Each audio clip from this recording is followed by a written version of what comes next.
analisisnya. Yang pertama itu ada kalimat untuk orang dengar, Adi bermain bola di lapangan, SPOK.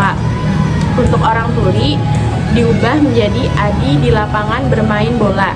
Analisisnya untuk orang dengar itu mendahulukan kegiatan bermain setelah subjek Adi, sedangkan orang tuli itu mendahulukan tempat atau di lapangan setelah subjek baru kemudian kegiatan. Ini menunjukkan bahwa orang tuli lebih menekankan setting visual lebih dulu. Kalimat kedua, untuk orang dengar itu ibu belanja sayur di pasar menggunakan SPOK. Sedangkan untuk orang tuli, ibu di pasar belanja sayur menggunakan SKPO. Strukturnya hampir sama dengan yang kalimat satu tadi, tetapi orang tuli meletakkan keterangan tempat itu lebih awal, lalu aktivitas, dan menunjukkan fokus pada gambaran situasi sebelum aksinya. Oke, lanjut ke kalimat yang ketiga. Kalimat orang dengar, Daniel membantu ibu membersihkan rumah, SPOP. Kalau orang tuli dirubah menjadi Daniel membantu bersihkan rumah ibu, SPPO. Analisisnya pada orang dengar urutan lebih baku. Siapa dibantu, lalu apa yang dilakukan. Orang tuli menyederhanakan bantu langsung diikuti bersihkan rumah ibu. Lebih pendek dan langsung ke makna. Kata ibu diposisikan ke belakang untuk memperjelas siapa yang dibantu. Lanjut ke kalimat yang keempat. Orang dengar, aku selalu bangun setiap alarm berbunyi, SKPK. Kalau orang tuli kalimatnya, aku setiap alarm berbunyi selalu bangun, SKKP. Analisisnya pada orang tuli, keterangan waktu setiap alarm berbunyi langsung diikuti sebelum kegiatan. Ini memperlihatkan bahwa informasi tentang apa yang lebih penting disampaikan lebih awal secara visual.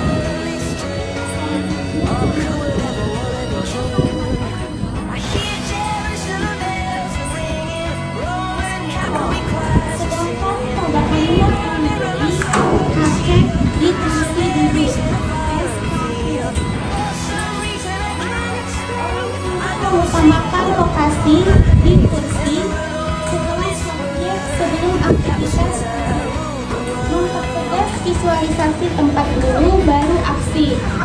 Selanjutnya nomor 6, kalimat orang dengar, ayah membeli obat di dekat rumah, SPOK. Sedangkan kalimat untuk orang tuli, ayah di dekat rumah membeli obat, SKPO.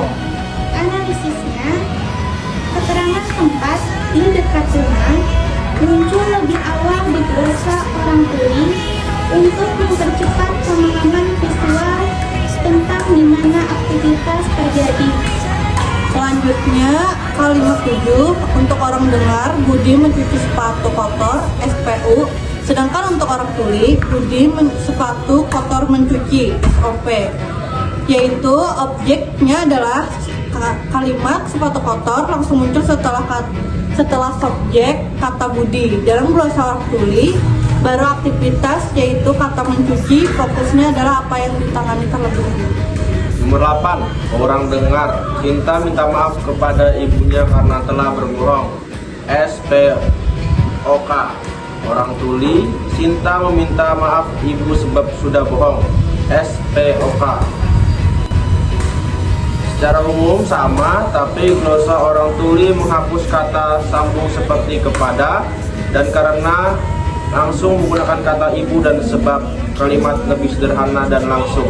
Jadi kesimpulan peranalisisnya, glosa orang tuli mengutamakan tempat atau waktu lebih awal dibandingkan aktivitas atau kegiatan.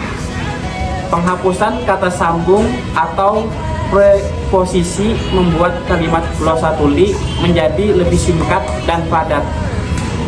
Urutan kata pada orang tuli sangat dipengaruhi oleh kebutuhan visualisasi cepat, semisal siapa, di mana, lalu apa yang dilakukan.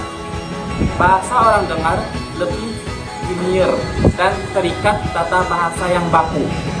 Bahasa orang tuli lebih fleksibel dan pragmatis.